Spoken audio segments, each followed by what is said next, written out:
Partons maintenant en Afrique, en Sierra Leone, au chevet des chimpanzés. Victimes du braconnage et de la déforestation, leur population a chuté de 80% en 30 ans.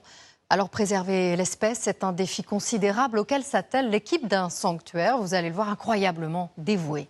Reportage de nos envoyés spéciaux, Sarah Sisman, Gisela Mendoza et Niki Kwame. C'est un lieu préservé où une centaine de chimpanzés, rescapés du braconnage et de la déforestation, réapprennent à vivre en société, dans cette forêt de Sierra Leone. Il y a 25 ans, cet homme fonde le sanctuaire de Takugama. Et depuis, il ne cesse d'y accueillir de nouveaux pensionnaires presque chaque semaine. Bonjour Pitaya, comment vas-tu?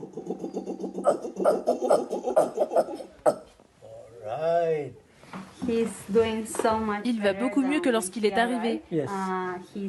Il boit son repas en entier. Pitaya, 1 an, a été secouru dans le nord du pays. Sa mère a été tuée par des braconniers pour être vendue. La viande de singe est très appréciée. Le petit, gardé en captivité, maltraité, ne doit son salut qu'au vétérinaire du sanctuaire. Il était vraiment dans un état critique, déshydraté et malnutri. Lorsqu'on nous a alertés et envoyé des photos, nous pensions qu'il n'allait jamais s'en sortir. En 24 heures, nous l'avons sauvé. Pitaya restera à l'isolement plusieurs semaines. Et c'est Mamapi qui se charge d'accueillir les plus petits. Chaque matin, elle prépare les biberons. Elle est la mère de substitution de ces orphelins, qui jusqu'à 3 ans requièrent une attention constante. Je m'assure qu'ils soient bien nourris. Je leur donne de l'amour, comme à de vrais enfants. Ce sont mes bébés. J'ai tellement d'amour pour eux. Choyés, cajolés, ces chimpanzés partagent 98% de l'ADN humain et parfois aussi son esprit espiègle. Mais nos plus proches cousins sont aujourd'hui en grand danger. La déforestation, c'est la principale menace des chimpanzés d'Afrique de l'Ouest, classés en danger critique d'extinction. En 30 ans, leur nombre a chuté de 80%. Le sanctuaire s'est donc donné pour mission de protéger la forêt de Sierra Leone.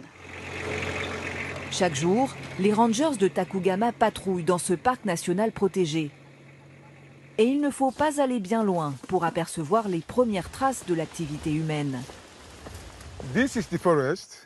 Ça, c'est la forêt, elle est intacte. Et juste à côté, la zone qui a été déforestée. Quand leur habitat est détruit, les chimpanzés n'ont nulle part où aller. Agriculture, coupe de bois, construction. Lorsqu'ils constatent une activité illégale, les rangers donnent l'alerte. Ils installent aussi des caméras pour surveiller la faune et les braconniers.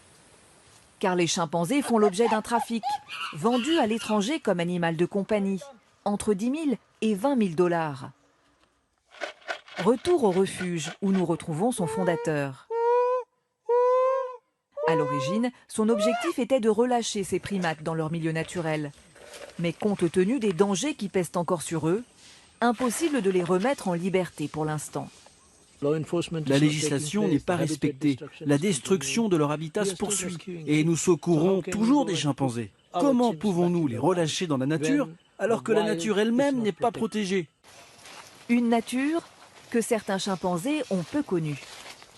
Alors pour leur apprendre la vie sauvage, les soigneurs organisent des balades en forêt. Allez, prends cette feuille. Au début, ils semblent un peu perdus. Mais rapidement, l'un des petits chimpanzés prend confiance et s'aventure dans les arbres. Ce sont des animaux sauvages, les chimpanzés, et qui vivent en groupe. Donc ils doivent réapprendre leur comportement naturel.